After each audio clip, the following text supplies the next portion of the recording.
오늘은 여러분들한테 이제 전세에 대한 얘기를 좀 해보려고 합니다. 이 전세라고 하는 제도는 우리나라에만 있는 유일한 제도입니다. 그런데 최근에 많은 폭으로 오른 이 전세 가격하고 이 주택 가격으로 인해서 많은 분들이 이제 고통을 받고 있는 시점인 것 같고, 그리고 임대차 3법이 이제 시행이 됐습니다. 그로 인해서 이제 발생하게 될 일들을 조심스럽게 제가 한번 예측해 보도록 할 거고, 제 생각을 여러분들한테 공유해 보도록 하겠습니다. 그럼 지금부터 영상을 시작하도록 하겠습니다. 임성배 TV 보는가 덴데크 오늘은 전세 이제 정말 없어지는 것인가 라는 주제로 임대차 3법과 아울러서 제가 내용을 좀 다루어 보도록 하겠습니다. 임대차 3법이 이제 시행이 되면서 많은 분들이 좀 혼란스러워 하시는 것 같고, 그에 따른 제 생각을 조심스럽게 여러분들한테 공유하고자 합니다. 그럼 영상을 지금부터 시작하도록 하겠습니다. 우선 보시면은 전세 가격 이제 변동률에 대해서 한번 살펴보도록 하겠습니다. 이 자료는 이제 한국감정원의 자료를 토대로 한 자료이고, 6월 15일부터 7월 20일까지 한 달 정도밖에 되지 않는 전세 가격의 변동률을 그래프로 나타낸 거라고 보시면 될 것 같습니다. 여기에서 보시면 이제 강동 같은 경우에 큰 폭으로 상승한 것을 여러분들께서 보실 수가 있겠죠. 그리고 송파라든가 뭐 강남, 서초 대부분의 아파트 가격들이 6월 15일부터 상승하고 있는 것을 볼 수가 있습니다. 이런 상승률 같은 경우에 지금 불과 한 달 정도 만의 상승이라는 거예요. 그래서 올해 누적 상승률을 한번 본다면은 이제 전세 가격이 강동이 2%, 송파 2%, 강남 2%, 서초 2%, 수도권이 3%, 전국 2%, 서울 1% 해가지고 이제 전세 가격 상승률이 좀 높게 올라가고 있는 시점이라고 보여지고, 6월 15일부터 이제 큰 폭으로 전세 가격이 오르고 있다고 여러분들께서 확인을 하시면 될 것 같습니다. 그러면 이렇게 그래프로 봤을 때는 감이 잘 안 올 수 있겠죠. 얼마나 이게 오른 것인가.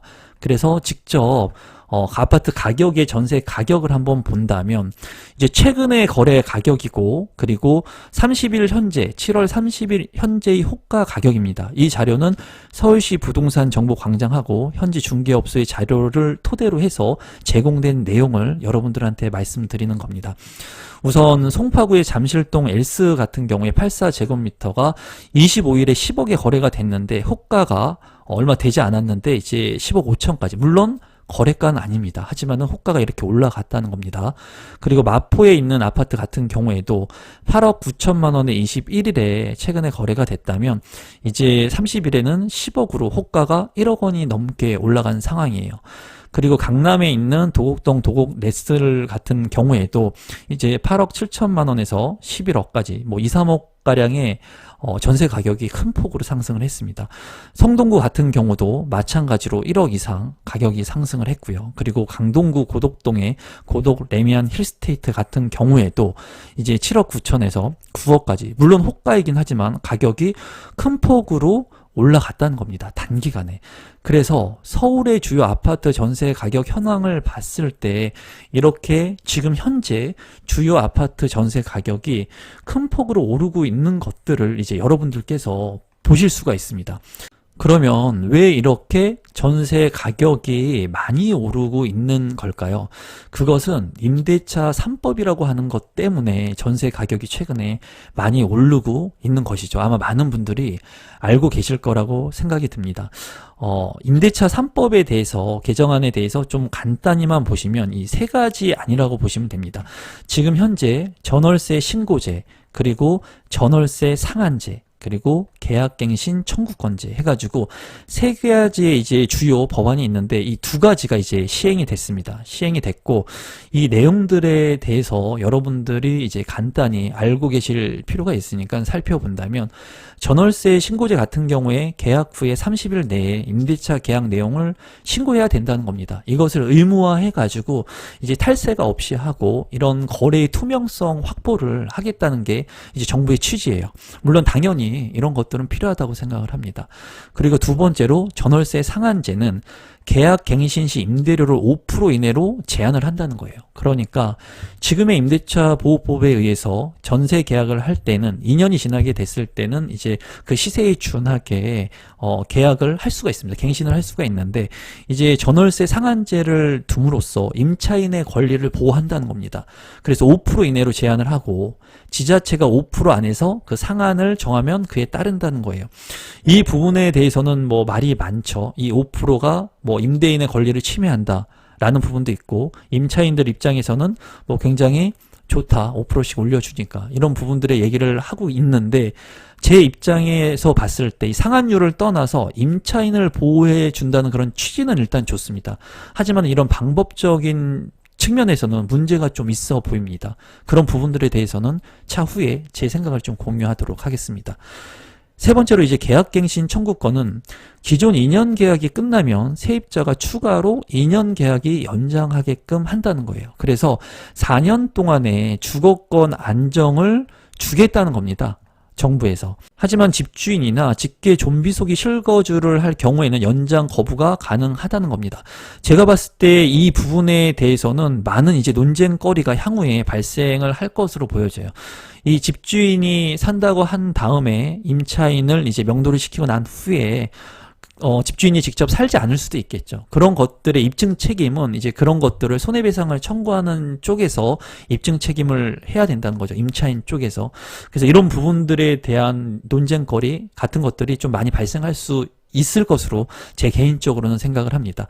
그래서 지금 현재 전세 가격이 많이 오르는 이유가 이런 임대차 3법에 의해서 이제 전세 가격이 큰 폭으로 오르고 있다고 보시면 되겠고, 그런 것들을 이제 해치하기 위해서 이제 전월세 상한제나 계약갱신 청구권제를 시행을 한 것으로 이제 보입니다. 그럼 과거에는 어땠을까요? 과거를 한번 살펴본다면 과거 임대차의 기본 계약 기간은 1년이었습니다. 1년. 1년에서 이제 2년으로 늘리는 방안을 이제 검토를 해서 시행을 했는데, 이렇게 검토해서 시행을 했더니 시행하기 전에 큰 폭으로 가격이 상승을 했다는 거예요. 전세 가격이. 지금 현 시점을 겪었죠, 우리도. 그래서 서울 같은 경우에는 시행을 하기 전에 23%가 전세 가격이 급등을 했고, 그리고 전국 같은 경우에는 17%가 급등을 했다는 겁니다. 지금 이러한 상황들을 우리가 겪었죠. 그리고 임대차 3법이 시행이 된 겁니다. 다만 여기에서 좀 틀린 것은 기간이죠, 기간. 여기 같은 경우에 이제 기존 같은 경우에는 1년에서 2년으로 이제 늘어났지만, 최근에 지금 이제 시행하고 있는 임대차 3법의 갱신 계약 기간은 2년에서 플러스 2년, 그래서 2+2라고 부르죠. 2년에서 2년까지 가능하다. 그래서 과거에도 이러한 과정들을 거쳤기 때문에 지금 빠르게 전세 가격이 더 오르지 못하게끔 하기 위해서 이제 임대차 3법을 빠르게 추진한 것으로 보여집니다. 그럼 중요한 것은 앞으로 이제 임대차 3법에 의해서 전세 물량은 어떻게 될까요? 전세 가격은 또 어떻게 될까요? 그리고 전세가 계속 존재는 할지, 그런 부분들에 대해서 좀 생각을 해본다면, 지금 현실적인 부분들을 본다면 이제 내년부터 주택 공급량이 줄어듭니다. 그 이유는 뭐냐면 주택 인허가 실적들이 많이 줄었기 때문이에요. 그래서 내년부터 2021년, 22년, 23년도에는 주택 공급량이 많이 줄어듭니다. 이 얘기는 뭐냐면 반대로 전세량이 줄어든다는 거예요. 전세 공급량이. 그래서 지난해 상반기하고 올해 상반기를 이제 본다면, 이 자료는 국토교통부의 자료인데 22만 건에서 이제 18만 건으로 많이 감소를 했습니다. 전국 같은 경우에. 서울 같은 경우에도 3만 건에서 이제 2만 건으로 많이 감소를 했죠. 그래서 주택 인허가 실적이 많이 줄어들었기 때문에 당분간 2, 3년 동안은 주택 공급량이 많이 줄어들 수 있다는 거예요. 그렇다면은 전세 가격의 폭등을 불러올 수 있다는 겁니다. 그래서 이 인허가 실적 외에 전세값을 이제 자극하는 부동산 정책들을 한번 살펴본다면, 우선 민간택지 분양가 상한제가 이제 적용이 됐죠. 시행이 됐습니다. 이렇게 돼서 최대 이제 5년의 의무 거주 기간이 적용이 돼요. 그러면 만약에 신규로 아파트를 공급한다고 했을 때, 민간택지의 분양을 시행한다고 했을 때, 최대 그 아파트를 분양받은 사람들은 5년 동안, 최대 5년 동안 의무 거주 기간이 있기 때문에 5년 동안은 양질의 주택이 공급되지 않는다는 겁니다. 양질의 전세 물량이 공급되지 않는다는 거예요. 당연하겠죠. 왜냐하면 의무 거주 기간을 줬기 때문에 예전 같은 경우에는 이런 아파트들을 분양받은 사람들이 전세를 줄 수도 있었는데 그러한 대안점들이 없어진 거예요. 그러다 보니까 이제는 5년 동안 의무 거주를 해야 되기 때문에 신규 주택의 전세가 있을 수가 없겠죠. 물량이 줄어든다는 겁니다. 전세 물량이 줄어들 수밖에 없겠죠. 그리고 민간택지 분양가 상한제를 이제 시행을 하기 때문에 어떠한 현상이 있냐면 분양가를 통제한다는 거죠. 통제를 하기 때문에 이 민간 건설사의 입장에서는 수익이 나오지 않아요. 수익이 나오는 사업이 아니라는 거예요. 그러면 민간 건설사들은 이 주택을 공급을 해서 수익을 올려가지고 수익 사업을 해야 되는데 수익이 나지 않기 때문에 공급량을 줄일 수밖에 없다는 거죠. 왜냐하면 똑같은 겁니다. 사업을 하는 거랑. 내가 사업을 하는데 내가 자선 사업을 하는 게 아닌 이상은 내가 이제 기업의 이윤을 얻기 위해서 나의 수익을 얻기 위해서 사업을 하게 됐을 때 마진이 남지 않는 사업을 할 필요가 없다는 거죠. 그러면 주택 공급량이 줄어든다는 거예요. 그럼 주택 공급이 감소하기 때문에 이거는 공급 감소로 이어지고 이제 주택 가격의 상승으로 이루어질 수밖에 없는 그러한 사이클을 타게 된다는 거죠. 그래서 지금 현재 이 민간택지 분양가 상한제와 최대 5년 의무 거주 기간 이런 것들로 인해서 전세 물량들이 감소할 여지가 크다고 보여집니다. 그리고 장기 보유 특별 공제에 대해서 간단히만 말씀을 드리면 예전에는 거주를 하지 않고 보유만 해도 장기 보유 특별 공제를 받을 수가 있었습니다. 오랫동안 가지고 있으면. 하지만은 지금은 보유도 하고 거주도 했을 때 40%씩 해가지고 장기 보유 특별 공제를 적용한다는 거예요. 그러니까 이제 세금 절세를 하기 위해서는 장기 보유 특별 공제를 하기 위해서는 거주를 해야 된다는 거죠. 어디에? 양질의 전세에 예전에는 내가 전세를 줬다면 이 양질의 전세 물량에 내가 들어와서 이제 살아야지 거주를 해야지 40%의 이제 장기 보유 특별 공제도 가능하다는 거예요. 그래서 중요한 것은 양질의 전세 물량들이 줄어든다는 겁니다. 신규 택지의 물량들 그리고 서울의 핵심 물량들 장기 보유를 해가지고 내가 세금 절세를 받으려고 했던 사람들이 들어가서 살아야 되니까 그런 도심권에 있는 핵심의 그런 물량들의 전세 물량들이 줄어드는 거예요. 줄어드는 효과를 보여지고 그렇게 됐을 때 전세 가격이 이제 상승을 하게 될 것이고 서울 도심에 있는 그런 양질의 물량에서 이제 외곽으로 또는 수도권 1급지로 수도권 2급지로 이렇게 전세 물량들이 자꾸 이동하는 그런 현상들이 발생할 것으로 저는 개인적으로 예상을 합니다. 그리고 마지막으로는 임대차 3법이 시행이 되면서 2년의 거주를 4년까지 늘려준다는 것은 좋습니다.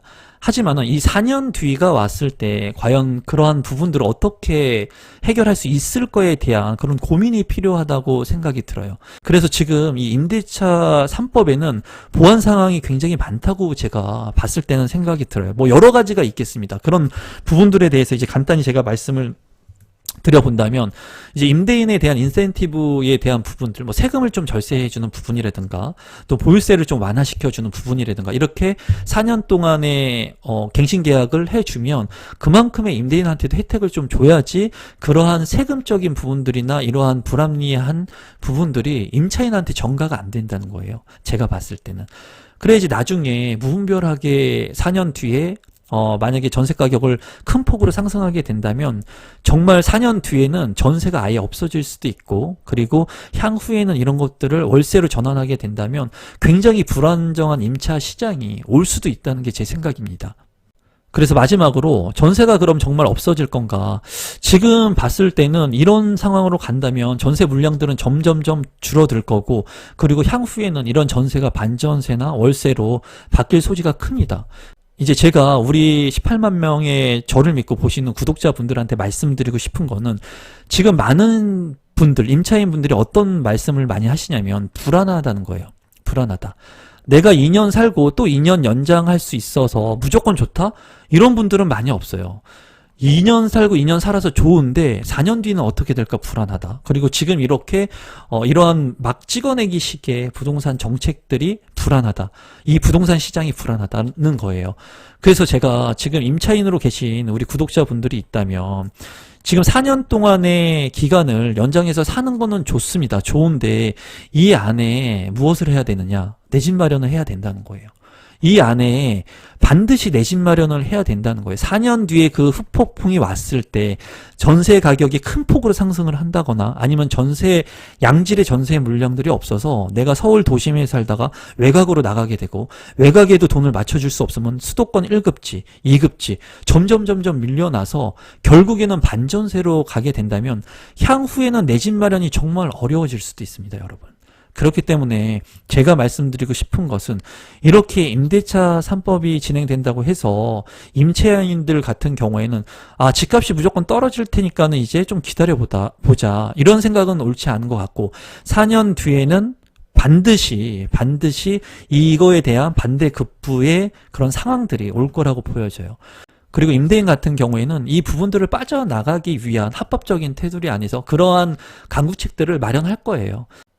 지금 주택 공급 물량들이 줄어들고 있기 때문에 전세 물량들도 줄어들고 있기 때문에 4년 뒤에는 정말 상상하지 못하는 일들이 올 수도 있다. 이건 제 개인적인 생각입니다. 그래서 우리 구독자분들께서 제 채널을 보시고 지금도 많이 집값이 오르고 한 상황에서도 내 집 마련을 하기 위해서 열심히 노력하시는 분들이 많으신 걸로 알고 있는데요. 지금 이제 임대차 3법이 시행이 됐으니까 일단 안정적인 주거 기간을 확보할 수 있는 것은 장점이지만 제가 말씀드리고 싶은 것은 이로 인한 반드시 후폭풍의 반대급부가 있을 거니까 그런 부분들을 인지하셔서 이 기간 내에 여러분들이 원하는 내 집 마련이라고 하는 것, 제가 항상 얘기하지만 내 집 마련의 시기는 항상 빠르면 빠를수록 좋은 겁니다. 언제라도 주거의 안정권은 반드시 필요하기 때문에. 그래서 오늘은 임대차 3법과 아울러서 전세에 대한 제 생각들을 여러분들한테 공유를 했습니다.